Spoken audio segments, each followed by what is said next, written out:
Today is Monday, October 14th, and I'm just wondering about the two huge football games played in Dallas this weekend that each wound up being a colossal bore. Crest is again proud to sponsor the McKinney Police Association Golf Tournament and Car Raffle, October 24th at TPC Craig Ranch in McKinney. Sign up and purchase a raffle ticket for the opportunity to win a brand new Crest Cadillac CT4. It's easy. You go to CrestCares.com. You don't even have to live in McKinney to win. Grab yourself a raffle ticket, sign up at CrestCares.com, perhaps win that new vehicle, and do support the McKinney Police Association. Introducing Star Power Smart Home Solutions, where cutting-edge technology meets effortless living. Control your entire home with just a tap on your smartphone. Adjust the lights, set the temperature, ensure your home is totally secure, all from the palm of your hand. Experience the ultimate solution in comfort and security for your family. Start by going to the website, GetStarPower.com. That's GetStarPower.com. Let's begin with the Cowboys and Lions. Or, more correctly, let's begin with the Lions. This game was, before the season, a matchup of two prime contenders to be the NFC representative in the Super Bowl. Well, after the 47-9 thumping that Detroit laid on Dallas yesterday, one team left the AT&T Stadium looking like a prime NFC contender, and the other left looking very much like a pretender. You know, at 47-9, I have to tell you something. It could have been worse. It could have been worse than that. Detroit was deep in Dallas territory late and didn't get anything. Detroit had a couple of touchdowns called back. This could have been 54 points on the board for Detroit, or 60 on the board for Detroit. By the way, 54 is the most the Dallas team has ever allowed.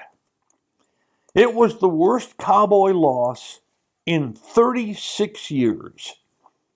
If you track back 36 years, that was 1988.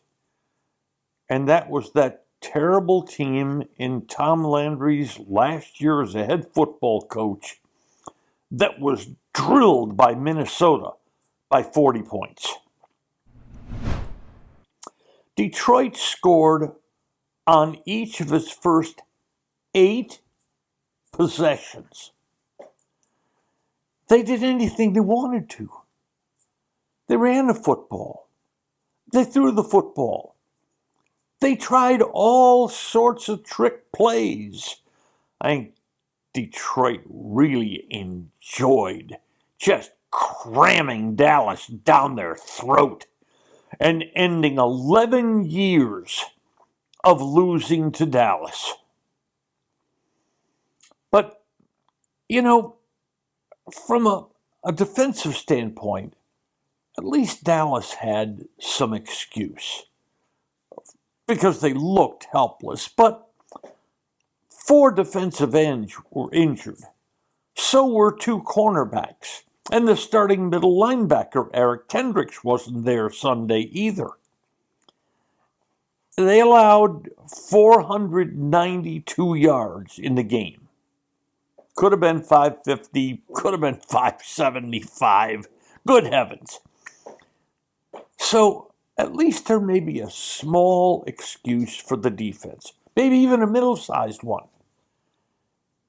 But what about the offense that stinks?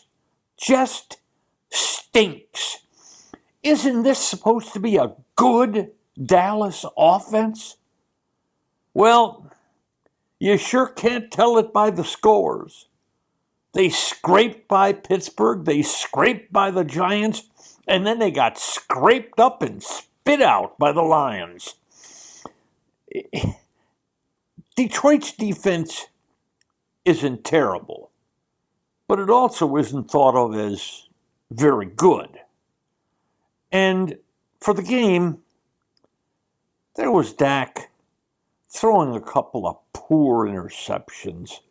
Cooper Rush threw another one. 2 lost fumbles, 5 turnovers in the game. Now, the Dallas defense could be fixed after the bye week because they should get star Micah Parsons back, along with the middle linebacker Kendricks and the starting cornerback Deron Bland. They all ought to be back for the game after the bye against San Francisco. They better be back for San Francisco. Whoa. San Francisco looks like they've kicked it in gear a little bit, by the way. But what about the offense? What about this offense? What's the excuse here? Who are they missing? Brandon Cooks, who right now would be the number 3 wide receiver on this team? No, that's not even the slightest excuse. They managed only 251 yards, a woeful 3.1 yards per rush.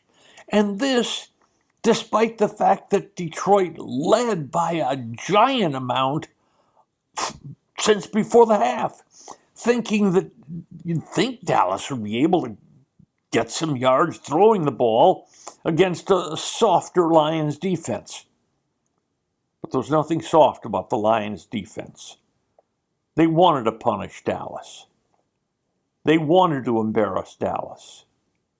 And they did it. Why isn't the offense good? Why? Why isn't this a good offense? Well, yes, they can't run. And running keeps a defense honest. And if you can run somewhat, it should make the passing game easier.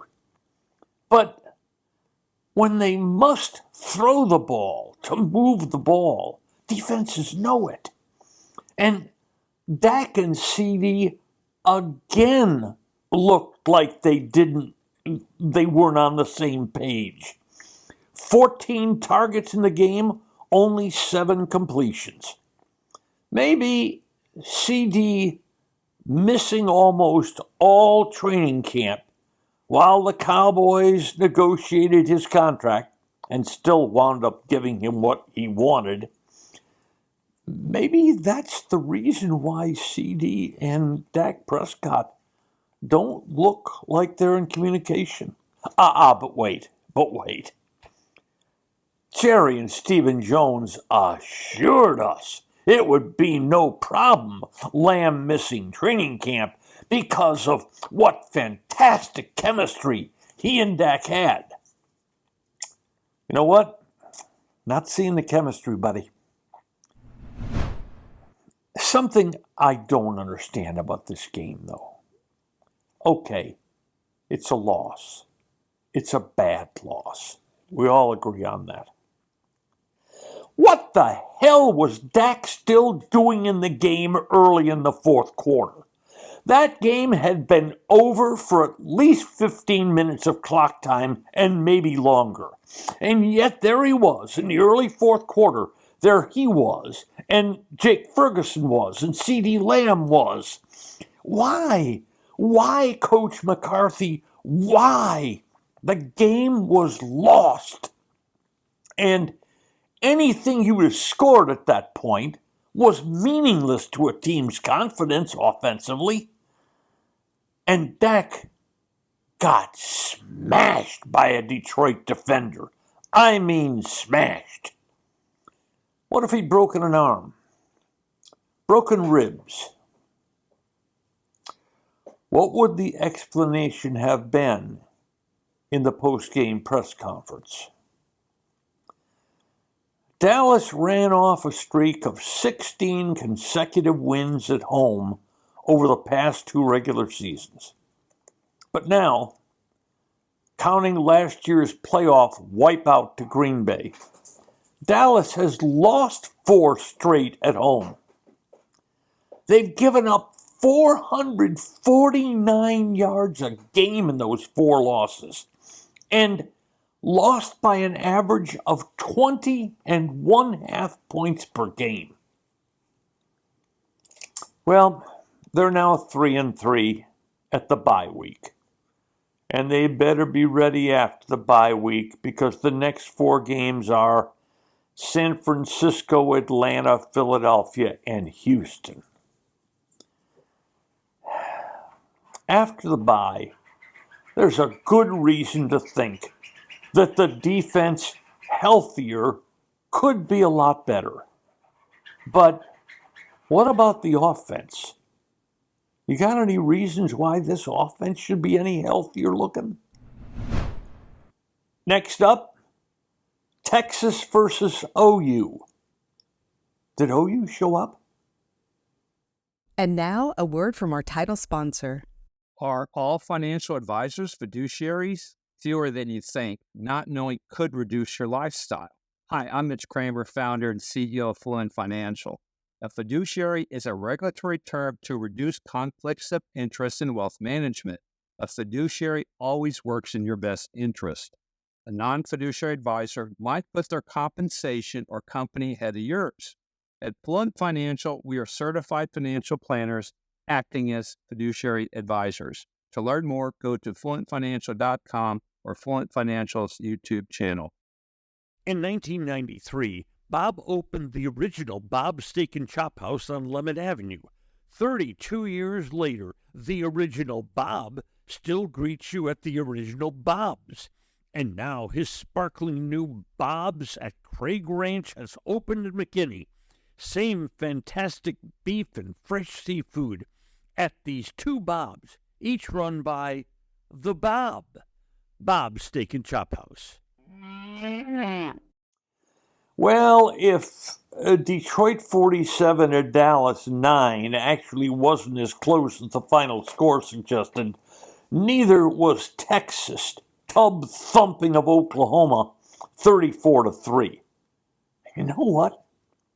Texas didn't even play its best in that game. Quinn Ewers was not sharp at all early on, missing 2 huge potential gainers with wide open receivers. In fact, Oklahoma had 3 glorious chances to pull ahead and then further ahead on their first 3 possessions, but all they could get was 3 points. And then the tidal wave hit. The defense stuffed OU, but then that wasn't much to stuff. I tell you, I was astounded to see Oklahoma show up for the Texas OU game with a quarterback that looked so unready to play. Now, maybe you'll forgive Michael Hawkins because he was missing his top 3 wide receivers. But he would drop back to pass. And it didn't look like he knew where his wide receivers were. He would look downfield as though he were scanning the landscape to try to find a friend. That's not the way an offense works. And when he didn't find someone, he would run. 20 times he ran in a game. 20 times. He was 19 for 30 passing, but the longest was 15 yards. It was a constant series of dump passes in the game. Oklahoma had absolutely no answer. I think if Texas would have left the field defensively, it would have taken Oklahoma 5 or 6 more plays to score.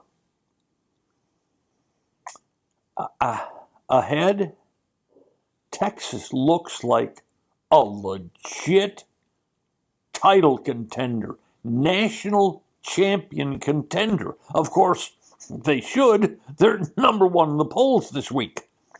But if that's what OU's going to roll out there the rest of this season, as they work their way through that mean SEC schedule, well then, OU fans might have to get ready for their new favorite phrase. Oh, Lord. Today's episode brought to you by Fluent Financial, Retire Sooner, Better Lifestyle, and by Crest Cars.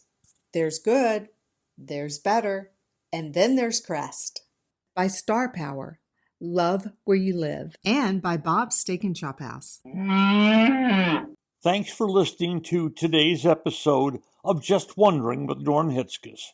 If you enjoyed what you heard, please hit follow, and a fresh new episode will be delivered to you every Monday, Wednesday, and Friday. And if you know someone who might enjoy our work, please share it with them. I'm Norm Hitzges, and I'm always just wondering about something. And I'm Mary Hitchkus, and I'm just wondering too.